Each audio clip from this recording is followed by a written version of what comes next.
भैया हम पूछना चाहते हैं कि आजकल जो सोशल मीडिया पे चर्चा चल रहा है, कोलकाता में एक लेडी डॉक्टर जिसकी रेप करके हत्या कर दी गई, उसके बारे में आपका क्या ख्याल है? अब उसके बारे में क्या करें, पहले तो सबसे पहले उस बहन को विनम्र श्रद्धांजलि, श्रद्धापूर्वक। दुख बहुत हुआ सुन के, जान के, और चूँकि हम लोग काम करने वाले वर्कर हैं, हम लोग को सोशल मीडिया के माध्यम से ही जो भी जानकारियाँ आती हैं, एक दिन 2 दिन लेट आती हैं, तो दुख हुआ। लेकिन चूँकि हम लोग लेबर आदमी, हम लोग कुछ कर नहीं सकते।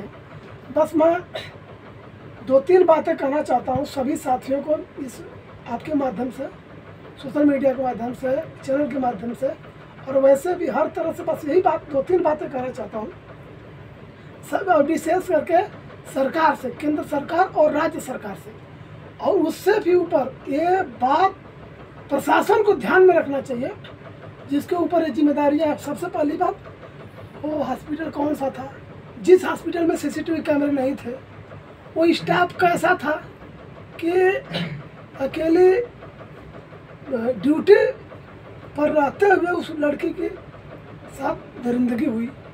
दूसरी बात, अगर हो भी गई तो प्रशासन कर क्या रहा था, उसके जहाँ तक जानकारी मिली कि उसकी माँ को 24 घंटे तक अपनी बच्ची की मरी हुई मिट्टी देखने के लिए तक रोका गया, 24 घंटे बाद। अच्छा भैया, हम जहाँ तक सुने हैं कि उस लेडी डॉक्टर की नाइट ड्यूटी थी। अगर नाइट ड्यूटी थी तो उसको अकेले क्यों छोड़ा गया? उसके साथ और भी लेडी डॉक्टर होना चाहिए। उसमें देखिए होता क्या है ना कि जो स्टाफ है आजकल गवर्नमेंट हॉस्पिटलों के जो स्टाफ है, वो जिस तरह से सरकार की लापरवाही चलती है उसी तरह वो अपनी मनमानी चलाते हैं। और इसमें इस पर संज्ञान लेना चाहिए सरकार को और प्रशासन को, विशेष करके स्वास्थ्य विभाग को इसमें संज्ञान मिलना चाहिए कि वो अकेली ड्यूटी कर रही थी, तो वहाँ उसके आसपास नर्स, डॉक्टर, स्टाफ कहाँ था, सुरक्षा उसका, ये सोचने वाली बात है कि वो नर्स कहाँ था। और विशेष बात, दूसरी बात है कि मैं सरकार से गुहार कर रहा हूँ, केंद्र सरकार, राज्य सरकार, सभी से, कि आप महिलाओं को, हर महिला को जो 15 साल 14 साल के बाद ग्रेजुएशन पास करती है, जिस तरह से आप लैपटॉप वितरण करते हैं, जिस तरह से उसको आगे पढ़ने के लिए छात्रवृत्ति वितरण करते हैं, उसी तरह से हर महिला को शासन द्वारा एक धारदार हथियार, मैं 2 नहीं 3 बार कहूँगा इस बात को, हर महिला को जो पढ़ाई के लिए सरकार छात्रवृत्ति देती है, अनुदान देती है, उसको आगे बढ़ने के लिए हर कदम सरकार उठा रही है। वो क्या, कौन सा बोलते हैं, बचाओ अभियान, कौन सा बचाओ अभियान है, मैं भूल गया हूँ। हाँ, बेटी पढ़ाओ बेटी बचाओ अभियान। उस अभियान में सरकार को जोड़ना चाहिए कि हर बेटी को जो ग्रेजुएशन पास करते हैं उसे एक धारदार हथियार लाइसेंस के साथ दिया जाए, ताकि बेटी कुछ समय के लिए, हमारी बहन बेटियां अपनी सुरक्षा खुद कर सके।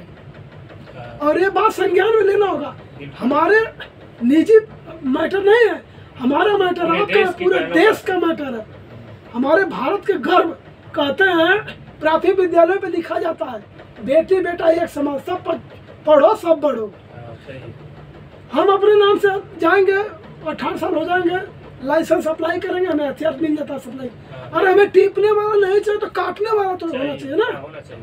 सरकार को इस पर ध्यान देना चाहिए। साथियों, आप लोग जितने भाई बहन सुन रहे हैं मेरी बात को, कृपया लाइक करें ना करें, लेकिन शेयर जरूर करें, जन जन तक पहुंचा जाए, प्रशासन तक विशेष करके, कि हर महिला को, जो महिला ड्यूटी पीरियड में है, जो महिला बाहर निकलती है, जो महिला अपने पर सशक्त है, उसको धारदार हथियार कानूनन आधिकारिक रूप से मिलना चाहिए। इससे हमारे, जहाँ तक हमारा अनुमान है कि 20-25% तो अपराध पर लगाम लगी जाएगी। हाँ, सही बोल रहे हैं। ज्यादा कुछ नहीं, इसमें लापरवाही किसकी है पता है? सरकार की लापरवाही नहीं। सरकार करेगी क्या? सरकार क्या करेगी? सरकार छोटे छोटे टुकड़ों में संस्था बनाई हुई है। तो संस्था का सिस्टम होता है, तो सिस्टम संस्था नहीं बनाता है।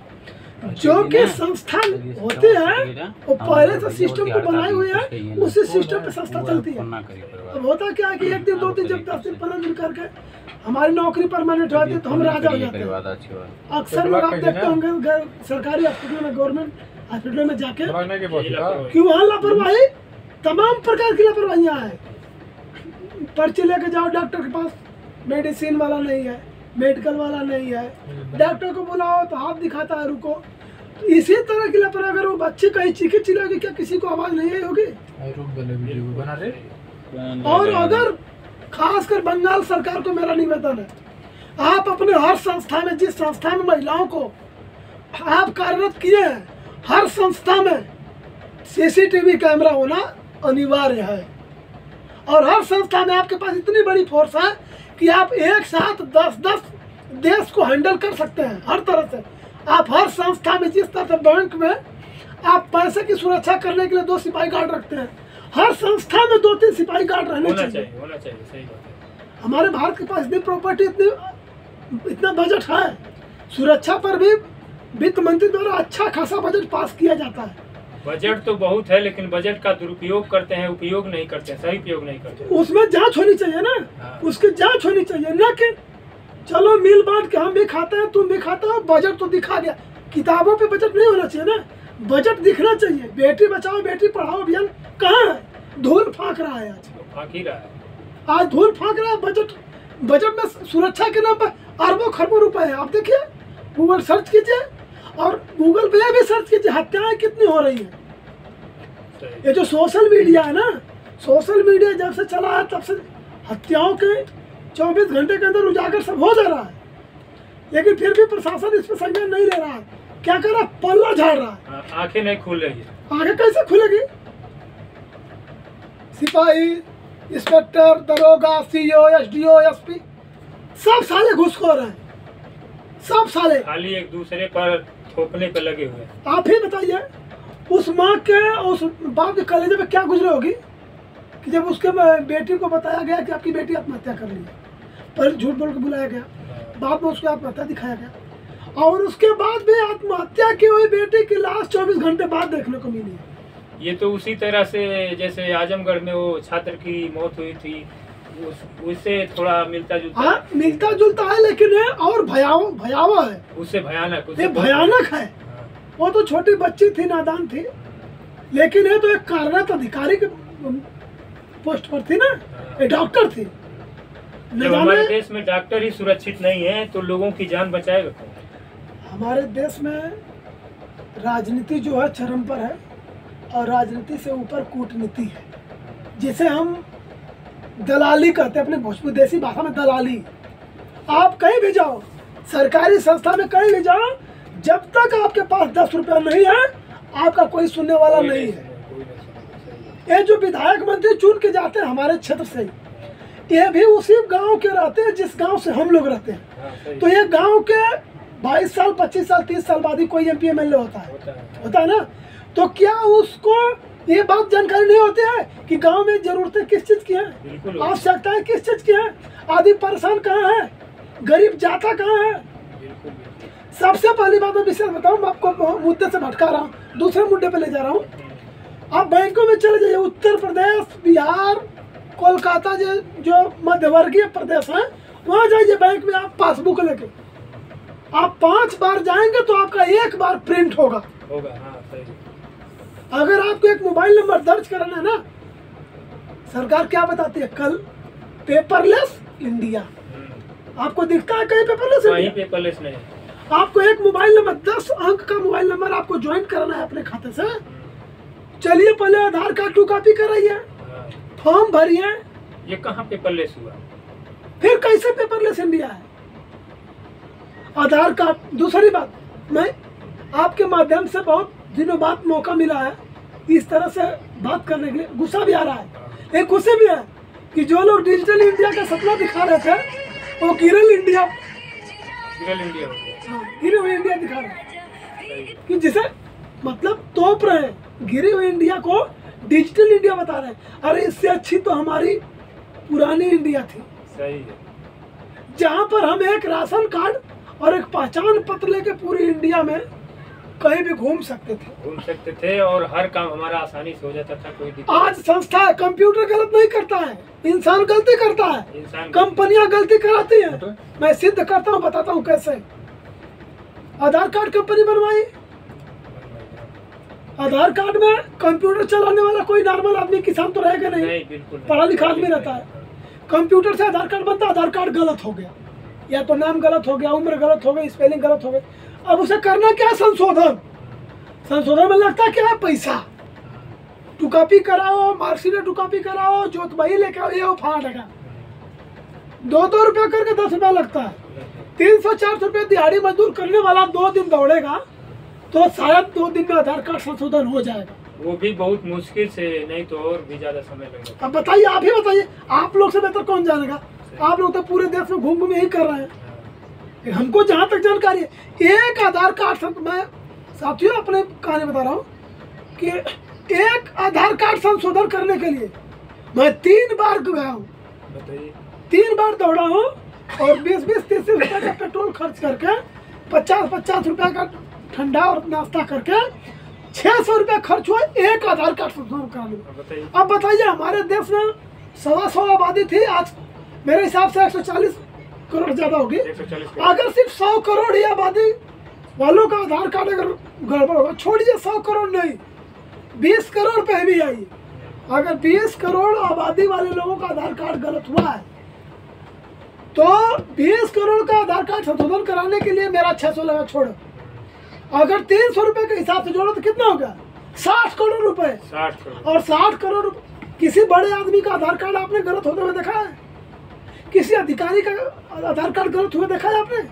60 करोड़ नहीं, 600 करोड़ हो गए। अभी जो भी है, तो आप बताइए कि जब भी गलती कौन कर रहा है? सरकार के अधिकारी। उनको टेंडर मिला, कमीशन तो बनता है। अधिकारी काम कर रहे हैं, सरकार के आदेश से तो कमीशन तो बनता है हर जगह। अगर सरकार को ये नीति लागू करनी चाहिए ध्यान से, जो दोगले होंगे उन्हीं को बात समझ में नहीं आएगी, बाकी अगर मर्द होंगे समझ में आएगी। आपको तनख्वाह दी जाती है, जिम्मेदारी दी गई है, आप पदाधिकारी हैं। अगर गलती होती है, आज मैं अगर आपको 2 झापड़ मार दूं, मुकदमा मेरे पे लगा कि आप पे लगा? नहीं, आप पे लगा। तो गलती अधिकारी कर रहा है, तो अधिकारी पे भी बाइंड होना चाहिए कि नहीं? बिल्कुल। अगर जिस अधिकारी, जिस कंपनी के थ्रू आधार कार्ड बनाया, जिस कंपनी द्वारा गलती हुई है, हाँ गलती होती है, सबसे होती है, लेकिन उसको संशोधन फ्री में करना चाहिए। फ्री में करना चाहिए और 2 मिनट का काम है, उसके लिए 3 दिन, 2 मिनट 4 मिनट में करना चाहिए। जिस तरह सरकार कैंप लगवा के आधार कार्ड बनवाई, उसी तरह कैंप लगा के सुधार भी हो सकता है। हर महीने में 1 दिन ग्राम प्रधान के माध्यम से आप कैंप लगा के रविवार को आप संशोधन करा सकते हैं। लेकिन सरकार पर इस पे ध्यान नहीं है। सरकार का ध्यान किस पे है? रेप हो गई कोलकाता में, उन्नाव में हत्या हो गई, हाथरस में हो गई, उड़ीसा में हो गई। अब उसको जितनी जल्दी करना है कि इस टॉपिक को बदल के दूसरे में कन्वर्ट करना है। कन्वर्ट करती है जनता भूल जाए, लेकिन जनता भूल नहीं रही है, जनता पका रही है। चावल को पानी में डाल के जिस तरह से धीरे धीरे पकाते हैं ना, जनता पका रही है। इस तरह से सबको ध्यान में रखना चाहिए। और आप लोगों को चैनल वाले भी गलत हैं, अच्छी बातों को मोटिवेट नहीं करते हैं, गरीब किसान के पास इंटरव्यू लेने नहीं जाते हैं। कहाँ जाते हैं? जो आदमी बड़ा हो, MP हो, MLA हो, हाईलाइट हो, उसके फॉलोअर्स हो। हम सभी मीडिया वालों को तो नहीं कहेंगे, लेकिन कुछ ऐसे हैं जो अपनी TRP बढ़ाने के लिए बड़े बड़े लोगों के पास जाते हैं। बढ़ाओ, TRP नहीं बढ़ाओगे तो गरीबी कैसे दूर होगी? सरकार के पास रोजगार नहीं है, सरकार के पास सिर्फ किताबों पे रोजगार है, 3 करोड़ 4 करोड़ है, लेकिन सरकार के पास देने के लिए कुछ नहीं है। TRP नहीं बढ़ेगी। महिला देखिए ना, महिलाएं मुजरा कर रही है, महिलाएं मुजरा कर रही है। देखिए आप, किसके लिए? पैसे के लिए। पेट भरना है ना, तो जब पेट भरना है तो कुछ ना कुछ तो करना पड़ेगा। जिसके पास 10 बीघा खेती थी, उसके 2-3 बच्चे हैं, और 2-2 बीघा आ गया, 5-5 बीघा में घर बना लिया, 2 बीघा में पेड़ पौधा लगा लिया, 1 बीघा में कहाँ 2 बीबी बच्चे खाएंगे? नहीं खा पाएंगे। तो फिर कुछ तो कुछ करना है पैसे के लिए। सरकार कहती है कि पकौड़े तल, पकौड़े तलने से पेट जीवन यापन होगा? नहीं होगा। तो दोस्तों जितने भी लोग हमारे चैनल को देख रहे हैं, आप लोग हमारे चैनल पे नए हैं तो सब्सक्राइब कीजिए, लाइक कीजिए और ज़्यादा से ज़्यादा शेयर कीजिए और अच्छा कमेंट कीजिए ताकि ये सबको अच्छा लगे। Thank you. जय हिंद।